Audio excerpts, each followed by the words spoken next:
அஸ்ஸலாமு அலைக்கும் வரஹ்மத்துல்லாஹி வபரகாத்துஹு. அல்ஹம்துலில்லாஹி ரப்பில் ஆலமீன் வல் ஆகிபத்து லில் முத்தகீன் வஸ்ஸலாத்து வஸ்ஸலாமு அலா ரசூலில்லாஹி ஸல்லல்லாஹு அலைஹி வஸல்லம் வ ஆலிஹி வ ஸஹ்பிஹி அஜ்மாயின். அம்மா பஅத். கண்ணியமிக்க எல்லாம் அல்ல அல்லாஹ் சுப்ஹானஹு வ தஆலாவின் நல்லடியார்களே, சகோதரர்களே, அல்லாஹ்வுடைய கிருபையால் நம்முடைய அக்ஸா மஸ்ஜிதில் ஒவ்வொரு வாரம் ஞாயிற்றுக்கிழமை மகரிப் தொழுகைக்கு பிறகு உலக மக்கள் அனைவருக்கும் நேர் வழிகாட்டியாக அல்லாஹ் இறக்கி அருளியிருக்கிற இந்த அல்குரானை அரபியில் ஓதி அதனுடைய அர்த்தத்தை படித்து பார்த்து அதன் மூலமாக கிடைக்கிற படிப்பினையை நம்முடைய வாழ்நாளில் கொண்டு வர வேண்டும் என்பதற்காக முயற்சி செய்து வருகிறோம். நாம் தொடர்ந்து அல்குரானுடைய 7வது அத்தியாயம் சூரத்துல் ஆராஃபுடைய 13 வசனங்களை பார்த்திருக்கிறோம். 13வது வசனத்தில் அல்லாஹ் சுப்ஹானஹு வ தஆலா மனிதனை படைத்துவிட்டு அந்த மனிதனுக்கு சஜ்தா செய்யுமாறு மலக்குகளை சொல்ல, இப்லீஸ் மாத்திரம் அல்லாஹ் சொன்ன பேச்சை கேட்கவில்லை. அதன் காரணத்தினால இங்கிருந்து நீ வெளியேறி விடு என்று சொல்லி அல்லாஹ் சாபமிட்டதாக நாம் பார்த்துருக்கோம். இப்படி அல்லாஹ்வுக்கு சுப்ஹானஹு வ தஆலா சைத்தானை, அதாவது இப்லீஸை இங்கிருந்து போய்விடு என்று சொன்ன பிறகு சைத்தான் அல்லாஹ்விடத்தில் ஒரு வாக்குறுதியை வேண்டுவதாக இனி வரக்கூடிய வசனங்களில் அல்லாஹ் சொல்லி காட்டுகிறான். எப்படி இருக்குது வாசக அமைப்புன்னு சொன்னால், கால அந்திர் நீ, சைத்தான் கேட்டான் அந்திர் நீ என்று சொன்னால் எனக்கு ஒரு டைம் கொடு, கொஞ்சம் அவகாசம் கொடு. இலா யௌமி யுப்அஸூன், இந்த மனிதர்கள் எல்லாம் எழுப்பப்பட போகிறார்கள் என்று அந்த கல்வியை அல்லாஹ் வந்ததா ஏற்கனவே மலக்குகளுக்கு எல்லாம் சொல்லியிருப்பான் போல இருக்கு. ஏன்னா ஒரு மனிதன் ஆதம் அலைஹிஸ்ஸலாம் மாத்திரம் தான் இங்கே இருக்கிறாங்க இந்த சப்ஜெக்டுக்குள்ள. உடனே அந்த மலக்குகள் கூட்டத்தில் இருந்த சைத்தான் கேட்கிறான், எனக்கு ஒரு அவகாசம் கொடு. அந்த அவகாசம் எப்படிப்பட்டதாக இருக்கணும்? அது இந்த உலகத்தில் இந்த ஆதம் அலைஹிஸ்ஸலாம் அவர்கள் மூலமாக மனித இனம் பழுகி பெருகி கோடான கோடி மக்கள் அதற்கு பிறகு முன்னால் படைக்கப்பட்ட இந்த உலகம் அழிக்கப்பட்டு எல்லோரும் எழுப்பப்படுவார்களே, அந்த எழுப்பப்படுகிற நாள் வரை எனக்கு அவகாசம் பண்ணணும்னு ஒரு கேட்குறான் சைத்தான். அப்போ எழுப்பப்படுகிற அந்த விஷயம்தான் இவனுக்கு எப்படி தெரியும்னு ஒரு கொஸ்டின் மார்க் அங்கே உள்ள வருது. இப்படிதான் சிந்திக்கணும் குரான்ல, சும்மா படிச்சுட்டாலே போகிறது இல்லை. அதை சிந்திக்கும் போது தான் அதுக்கான விடைகள் கிடைக்கும். அது சொன்னால் வேறு ஆயத்துக்கள்லாம் நம்ம பார்க்க ஆரம்பிப்போம். அப்போ தான் இது சம்பந்தமாக வேறு இடத்துல மலக்குகள் சொன்னதாக அல்லாஹ் சொல்கிறான், காலு லா இல்ம லனா இல்லாம அல்லம்தனா இன்னக்க அந்தல் அலீமுல் ஹக்கீம். இந்த ஒரு சென்டென்ஸ் போது நம்மளுக்கு அந்த குரானில் இருக்கிற அந்த மலக்குகள்லாம் எந்தெந்த கேள்விகள்லாம் கேட்டார்களோ அந்த கேள்வியை பற்றிய ஞானத்தை எல்லாம் ஏற்கனவே அல்லாஹ் சுப்ஹானஹு மலக்குகளோடு பகிர்ந்திருக்கிறான் என்று அந்த ஒரு ஆயத்தை விளங்குது. நம்மளுக்கு எந்த விஷயமாக இருந்தாலும் ஏற்கனவே அல்லாஹ் சொல்லிக் கொடுத்த அந்த விஷயத்தை தவிர வேறு எந்த விஷயமும் எங்களுக்கு தெரியாது என்று எல்லா மலக்குகளும் சொன்னதாக சொல்லிட்டு பக்கராவெல்லாம் சொல்லிவிடுகிறோம். அப்போ அந்த ஆயத்தையும் இந்த ஆயத்தையும் மிக்ஸ் பண்ணி பார்க்கும்போது தெரியுது, அல்லாஹ் சுப்ஹானஹு இந்த மனிதனுக்கான சட்டத்தை பற்றி ஏற்கனவே மலக்குகளுக்கு தெரிவித்திருக்கிறான். ஏன் மலக்குகளுக்கு தெரிவிக்க வேண்டிய அவசியம் என்ன அப்படின்னு கேட்குறதா இல்லையா? ஏன் அவசியம் என்று சொன்னால், அந்த மலக்குகள் மூலமாகத்தான் அல்லாஹ் நம்மை கண்காணிக்கின்றான்.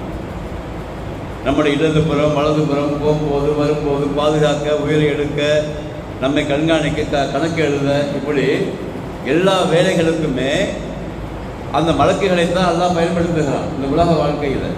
அப்போ மலக்குகளுக்கு அல்லாஹ் கட்டளை இடும் பொழுது எந்தெந்த கட்டளைகள் அல்லாஹ் இடுகிறானோ அதையெல்லாம் அவர்கள் அப்படியே கேட்பார்கள் என்றெல்லாம் அல்லாஹ் பல இடங்களில் குரான்லாம் பதிவு செய்கிறான். அது யாமருன அவர்கள் எல்லாம் எப்படி என்று சொன்னால், அவர்கள் எதை ஏவப்பட்டார்களோ அதை அப்படியே கேட்பார்கள். அப்போ ஏற்கனவே இந்த மனிதனை பற்றிய டிஸ்கஸ் ஏற்கனவே நடந்திருக்கிறது. மலக்குகளிடத்தில். அப்போ இந்த மனிதர்களுக்கு வந்து என்னென்ன ஒர்க்கடி பண்ணணும்னு சொல்லி எல்லாம் சொல்லிக் கொடுத்துருக்கிறான். அவைகள்லாம் விழாவாரியாக நமக்கு வந்து தெரியவில்லை என்று சொன்னாலும் வேறு வேறு வசனங்களை அதோடு இணைத்து பார்க்கும் பொழுது சரியாக நமக்கு புரியுது. அப்போ எந்த விஷயமாக இருந்தாலும் அவனுக்கு தோன்றியதை அவன் கேட்கல, சைத்தான் கேட்கல. மாறாக ஏற்கனவே மலக்குகளுக்கு அல்லாஹ் அறிவுறுத்தி இருக்கிற அந்த விஷயத்தை தான் கேட்டிருக்கிறான் என்பது இங்கே விளங்குது. அப்போ எனக்கு ஒரு அவகாசம் கொடு, அந்த அவகாசம் எப்படி இருக்கணுமா, உலகம் அழிக்கப்பட்டு மனிதர்கள் எழுப்பப்படுகின்ற நாள் வரை இருக்க வேண்டும் என்று சைத்தான் கேட்டதாக அல்லாஹ் பதிவுகிறார். இதுக்கு வந்து நான் வந்து இந்த வசனத்துக்கு விளக்கமாக வேறு வேறு வசனம் சொல்லியிருக்கிறேன். அடுத்ததாக அல்லாஹ் சொல்கிற கால இன்னக்க மினல் முந்தரி, நீ அவகாசம் கொடுக்கப்பட்டவர்கள் ஒருவன். இப்படி கேட்ட நான் என்ன செய்கிறேன், நான் வந்து அவகாசம் அவனை கொடுக்குறேன். எது வரைக்கும், இந்த மனிதர்கள் எழுப்பப்படுகின்ற வரை அந்த மனிதர்களை வந்து நீ அவகாசம் கேட்ட காலத்தினால நான் கொடுக்குறேன். அப்படி சொன்ன பிறகு அவன் என்ன செய்கிறான், இந்த உரையால் நடக்குது. அப்படி அல்லாஹ்வுக்கும் அவனுக்குமான உரையாடல். கால பபனா அகுபைத்தனி, என்னை வந்து இப்படி வந்து எல்லா மலக்குகளுக்கு முன்னாடி என்னை வந்து அவமானப்படுத்தி விட்டாய்.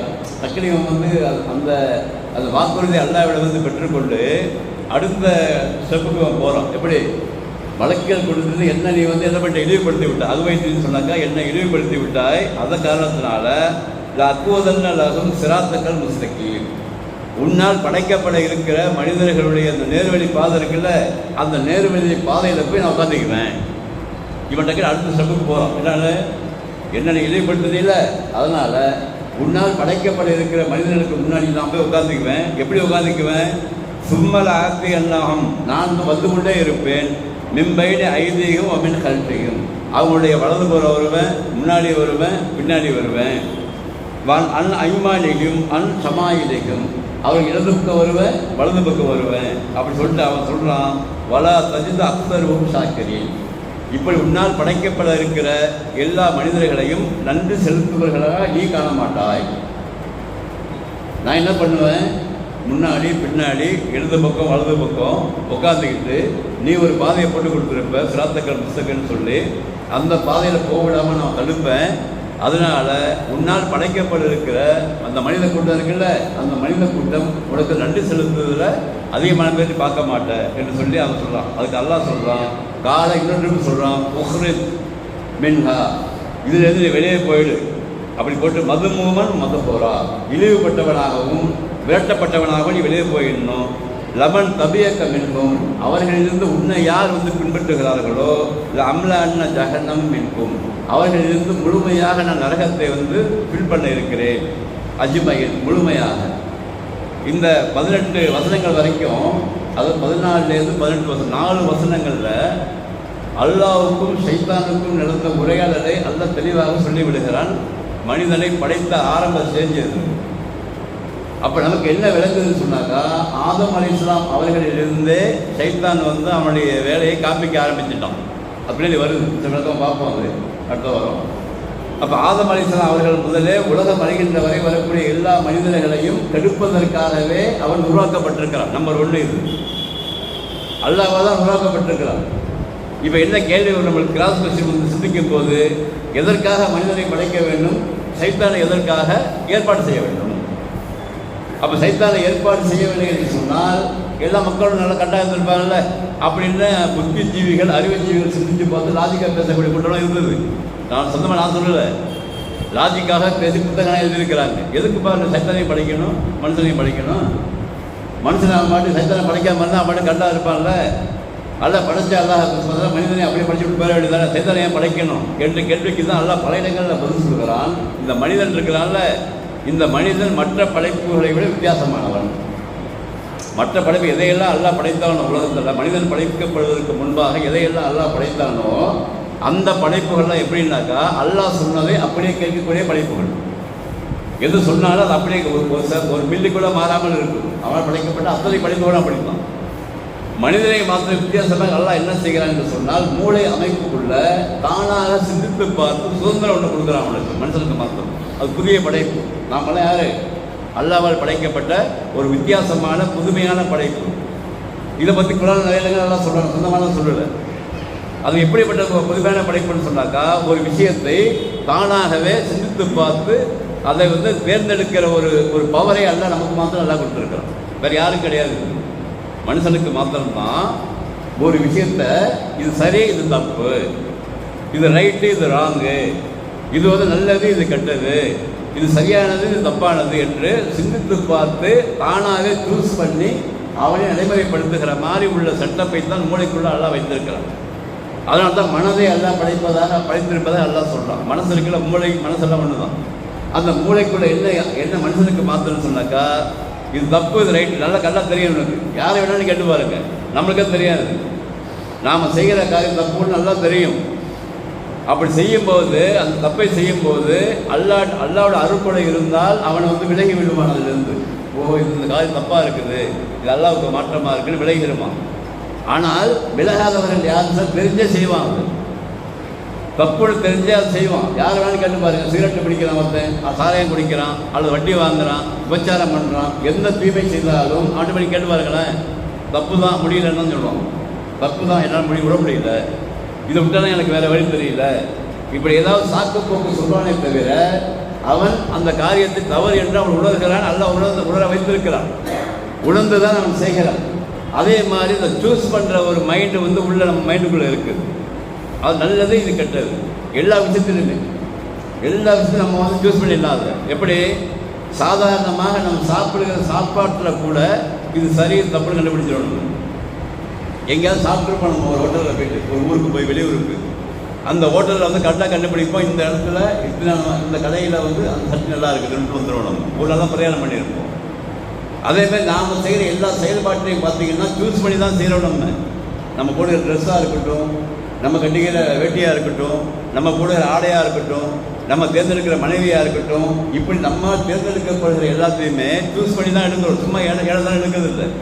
கடைக்கு போய்ட்டு நம்ம ஒரு ட்ரெஸ் எடுக்க போகிறோம், டக்குன்னு போய் எடுத்துகிட்டு வந்துடுறோம். இல்லை, எல்லாம் எடுத்து போட சொல்கிறோம், வெளியே டேபிள் எடுத்து போடு, எல்லாம் செக் பண்ணுறோம். இது சரியாக இருக்குமா பார்த்துட்டு இது சரியாக இருக்குது, ஏதாவது ஒன்று சேர்ந்து வரல. இதே மாதிரி தான் தேர்ந்தெடுத்து செலக்ட் பண்ணுகிற ஒரு நுட்பமான ஒரு அறிவை மனிதனுக்கு மாத்திரம் அல்லாஹ் தந்திருக்கிறான்.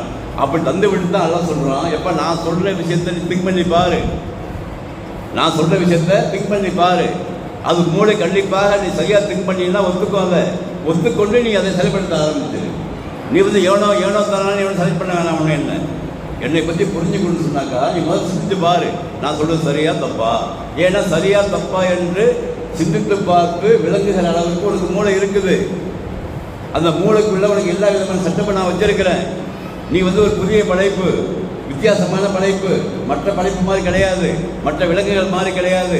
விலங்குகள் தான் ஏனத்தோணும், அது பாட்டுக்கு வாழும், அது பாட்டு அது சுற்றி இருக்கும். உனக்கு அப்படி கிடையாது. உனக்கு எது தவறு எது சரி என்று சரியாக சிந்தித்து பார்த்து செலக்ட் பண்ணுற ஒரு மூளை உனக்கு கொடுத்துருக்கின்ற காரணத்தினால நீ என்ன பண்ணணுன்னாக்கா, நான் சொல்லுகிற இந்த விஷயத்தெல்லாம் தனிமையில் உட்காந்து சிந்திச்சுப்பாரு. ஓகேன்னா எடுத்துக்க, என்ன வேணான்றான். பமன்சா யுமின் பமன்சா எக்போர். யாரெல்லாம் சிந்தித்து பார்த்து நம்பிக்கை கொள்கிறையோ நம்பிக்கை கொள்ளு, நம்பிக்கை கொள்ளையா நோ மேட்டர், பிரச்சனை கிடையாது. உனக்கு தெரியும் தப்பு ரைட்டு இல்லை, தப்பு ரைட்டு தெரிஞ்சு கொண்டு தான் நீ அதை செய்கிறாய் என்று சொல்லி இந்த வித்தியாசமான படைப்பாக இருக்கிற நம்மை அல்லாஹ் சொல்லுகிறான். அதன் காரணத்தினால்தான் இந்த சைத்தானையை எல்லாம் படைத்து வைத்திருக்கிறான். ஏன் அவன் தான் நமக்கு சோதனையே. இந்த சைத்தான் அதுவும் மும்பியின் தெளிவாக எல்லாம் அறிவிக்கிறான் பல இடங்களில். நிச்சயமாக நான் சைத்தானை படைத்திருப்பதே உனக்கு எதிரியாக நான் தான் படைத்திருக்கிறேன். அவன் என்னென்ன செய்வான் என்று விழாவரியாக குரானில் சொல்லியிருக்கிறான். சைத்தான் என்பது என்னென்னலாம் செய்வான், முதல் மனிதன் எல்லாம் அவன் வந்து என்ன செஞ்சான், சைத்தானு எப்படி வழிகெடுப்பான், அதுக்கப்புறம் யாராருக்கெல்லாம் எப்படி செய்வான், அவன் எப்படி மறைந்திருக்கிறான், அதுக்கெல்லாம் என்ன பாதுகாப்பு பெற வேண்டும் என்றெல்லாம் சொல்லி விழாவாரியாக குரான் முழுவதும் சைத்தானை பற்றிய கிட்டத்தட்ட 500க்கும் மேற்பட்ட வசனங்கள்லாம் பேசுகிறான். சைத்தானை எப்படி பாதுகாப்பு பெறணும்னு சொல்லி. அதனால் இங்கே வந்து லாஜிக் விஷயம் கேட்க முடியாது. ஏன்னு சொன்னாக்கா இந்த உலக வாழ்க்கை என்பது அதுதான் நமக்கு தந்த சோதனை, எக்ஸாமினேஷன் ஹால். இது அந்த எக்ஸாமினேஷன் ஹால் டஃப்பாக தான் இருக்கும், ஹார்டாக தான் இருக்கும். ஏன்னாக்கா அந்த கொடுக்கப்பட போகிற பரிசு வந்து மிகப்பெரியது. யாருமே வந்து பார்த்துருக்காத, யாருமே சிந்தித்து பார்க்க இருக்காத ஒரு இடத்துக்கு நாமெல்லாம் போக போகிறோம். அப்போ அந்த போக அந்த ரிசல்ட்டு வந்து நம்ம கிடைக்கிற ரிசல்ட்டு வந்து ரொம்ப டஃப்பாக இருக்கிறதுனால, மிக உயர்ந்ததாக இருக்கிறதுனால உலக வாழ்க்கை எந்த டஃப்பாக தான் இருக்கும். அந்த டஃப்பாக இருக்க அந்த உலக வாழ்க்கையில் நமக்கு நாலா பழக்கம் வந்து உட்கார தான் செய்வான். அவன் முன்னாடி வருவான், பின்னாடி வருவான், இடமுந்து வருவான், வலது வருவான், தலையில் உட்காருவான், எல்லாம் செய்வான். அது செஞ்சாலும் இந்த சைத்தான் தான் செய்கிறான் என்று விளங்குகிற அறிவையும் அல்லாஹ் கொடுத்திருக்கிறான். அந்த விளங்குகிற அறிவை வைத்து விலகை கொண்டு வாழுகிற அந்த வாழ்க்கை முறையைத்தான் நல்லா சொல்லிக் கொடுக்குறோம். அது சிந்தித்து பார்க்கும்போது நல்லா விளங்கிடும். சைத்தான் கண்டிப்பாக நம்மகிட்ட வந்திருக்காங்க, விளங்கிடும்.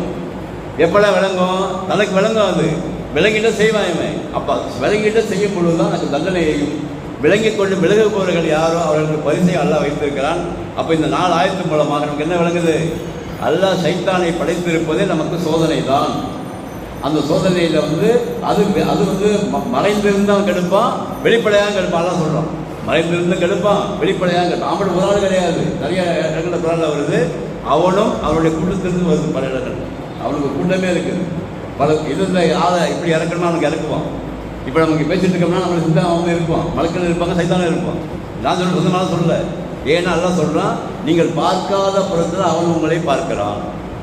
அப்போ நாம் செய்கிற செயலின் போது நம்முடைய உள்ளத்தில் ஒரு அசிங்கமான, அருவருக்கத்தக்க, அல்லாவுக்கு மாற்றமான, ரசூலுக்கு மாற்றமான விஷயம் செய்யும் போதெல்லாம் சைத்தான் நம்மை தூண்டுகிறான் என்று நினைத்து அதிலிருந்து விலகிக் கொள்கின்ற அந்த வாய்ப்பை அல்லாட்ட தான் பெற முடியாதும். இங்கே நம்மளால் சொந்த முயற்சி நடக்காது. அதுவும் சொல்லியிருக்கிறான். அல்லாட்ட தான் பாதுகாப்பு தேடணும். அதுக்காக தான் குள்ளவது பிறப்பின் பழக்கு, குள்ளவது பிறப்பின் நாசு, அவுது பின்னாகி சீத்தானி ரஞ்சும் அல்லாஹ் மீன் அவுதுபிக்கு ஏன் சொன்னாங்க? எங்கே போனாலும் சைத்தான் தேர்ந்து பாதுகாப்பு தேடிக்கொள்ளுங்கள். ஏன்னு சொன்னால் அவனுக்கு நிறைய எக்ஸ்பீரியன்ஸ் இருக்குது. என்ன எக்ஸ்பீரியன்ஸு? முதல் மனிதனிலிருந்து உலகம் அழிகின்ற வரை வரக்கூடிய எல்லாரையும் பார்த்துக்கிட்டு இருக்கிறான், பார்ப்பான் அவன். அப்போ அந்த அளவுக்கு அந்த வழிகெடுக்கிற அந்த பவரை அல்லாஹ் அவனுக்கு கொடுத்துருக்கிறான். ஆனால் அவன் பவர் ரொம்ப ஸ்ட்ராங்கு கிடையாது. அது எல்லாம் சொல்ல போகிறான்ல. அவனுடைய கைது இருக்கிற சூழ்ச்சின்னு சொல்கிறான்ல. இன்னும் கைதை சைத்தான அது அதனால ரொம்ப லைஃபாக இருக்குது. சைத்தான் செஞ்சு ஸ்ட்ராங்கெல்லாம் கிடையாது. அவன் நம்ம தலைகளால் ஒன்றும் ஆக்கிட முடியாது. ஜஸ்ட் தள்ளி விட்டுடலாம். அந்த கலையை தெரிந்து கொண்டவர்கள் வெற்றி பெற்று விடுகிறார்கள். அவன்கிட்ட போராடுபவர்கள் போராட தெரியாமல் அவன் வழியில் விழுந்து விடுகிறார்கள். அதன் காரணத்தினால தான் அதிகமான பேர்கள் இன்றைக்கு வழிகட்டு இருக்கிறாங்க, குறைஞ்ச பேர்கள் தான் நேர்வழியில் இருக்கிறாங்க. அப்போ அதிகமான பேர்கள் வழிகட்டு தான் இருப்பார்கள் என்றும் அல்லாஹ் இங்கே பதிவு செய்கின்றான். அதன் காரணத்தினால அதிலிருந்து விலகி வாழக்கூடிய ஒரு தந்திரம் என்ன நமக்கு? அல்லாஹ் தான். அல்லாட்ட தான் போகும். சைத்தானுக்கு பாதுகாப்பு வேணும்னா அல்லாட்ட செல்ல வேண்டும். அல்லாஹ் சொல்லுகிற வணக்க வழிபாடுகள் செய்ய வேண்டும், விக்கிர்கள் செய்ய வேண்டும். அவன் சொன்ன மாதிரி வாழ்கிற வாழ்க்கையை பழகி கொள்ள வேண்டும். சைத்தான் கெடுக்கின்ற நேரத்தில் கண்டிப்பாக தெரிகிற மாதிரி தான் அல்லாஹ் வைத்திருக்கிறான். தெரியாமல்லாம் வைக்கல. அது தெரிந்து கொண்டே செய்கின்ற அந்த விஷயத்தை நம்ம மாற்றிக்கொண்டு சைத்தான்கிட்ட நம்ம பாதுகாப்பு பெற்று அல்லாவிட பாதுகாப்பு பெற்று வாழக்கூடிய தோல்விகள் நமக்கு தரணும். சைத்தான் இப்போ எதிரியை பற்றி நல்லா விளங்கணும். முதல்ல நல்லா ஞாபகம், உலகத்தில் வாழணும்னா நம்ம எதிரி யார் அப்படின்னு விளங்கணும். எதிரி யாருன்னு விளங்கினால்தான் நம்ம அவனை பேச சொல்ல முடியும். எதிரி யாருன்னு விளங்க ஃப்ரெண்டை மதம் பிடிச்ச நம்மளுக்கு ஒன்றும் யூஸ் கிடையாது. எதிரியை விளங்கினால்தான் நம்ம முன்னாடி போக முடியும். அப்போ பகிரங்கமான எதிரி, மனித குலத்துக்கு பகிரங்கமான எதிரி சைத்தான் என்று எல்லாம் இந்த ஆயத்தில் பதிவு செய்யலாம். அப்போ மனித கூட எதிரியாக இருக்கிற சைத்தானிலிருந்து பாதுகாப்பு பெற்று அல்லாவோட பாதுகாப்பு பெற்று வாழக்கூடிய தோஃபிக்கை வழக்கமான நம்ம அதிகமாக கேட்க வேண்டும். எல்லா நேரங்களிலுமே அவுதுபில்லாஹி மினஷ் அதிகமாக சொல்ல வேண்டும். ரசூலுல்லாஹ் கிட்ட ஒரு சஹாபி வராங்க, நீங்கள் என்ன அதிகமாக துஆ செய்கிறீங்க கேட்கும்போது அவுதுபில்லாஹி மினஷ் ஷைத்தானிர் அதிகமாக சொல்லுகிறேன்னு சொல்கிறாங்க. அவங்க அப்படி சொல்லும்போது இவங்க சொர்க்கவாதின்றாங்க. ஏன்னா அந்த அளவிற்கு சைத்தான்றது எப்போ நம்ம பாதுகாப்பு பெறுகிறோமோ கண்டிப்பாக இன்ஷா அல்லாஹ் நாம் சரியான பாதை அடைஞ்சிருவோம். அப்போ சைத்தானுக்கு பாதுகாப்பு பெறுறது தான் நமக்கு மிகப்பெரிய ஒர்க்காக இருக்கிறது. ஏன்னா எந்த நேரத்தில் யாரை எப்படி கெடுப்பான்னு தெரியாது. அவனுக்கு தெரியும் என்ன எப்படி கெடுக்கணும், இவர் எப்படி கெடுக்கணும் அவனுக்கு தெரியும். இப்போ சல்மான் எப்படி கெடுக்கிறது, பாய் எப்படி கெடுக்கிறது, ஏன்னா அவரை பற்றி எல்லாம் தெரியும் அவனுக்கு. இவருக்கு எங்கே அடித்தா இவன் கீழே விழுவார், எங்கே அடித்தா இவருக்கு கீழே விழுவார் அப்படின்னு சொல்லி அவனுக்கு கரெக்டாக தெரியும். அந்த கலையை கற்றுக்கொண்டு தான் எல்லாம் அனுப்பியிருக்கான் என்பதை சரியாக நாம் எல்லாம் புரிந்து கொண்டு அல்லாஹ்விடத்தில் பாதுகாக்கப்பட்டு வரக்கூடிய தோல்விக்கான நம்ம அனைவருக்கும் தந்து அருள்புரிவானாக. வாசல் தாவன இருக்கிறாலுமே இன்னும் பல விஷயங்கள் அவனை பற்றி வருகிறது. இன்ஷா அல்லாஹ் அடுத்து வரப்பாங்க. சுப்ஹானக்கல்லாஹும்ம வபிஹம்திக அஷ்ஹது அல்லா இலாஹா இல்லா அன்த அஸ்தக்ஃபிருக்க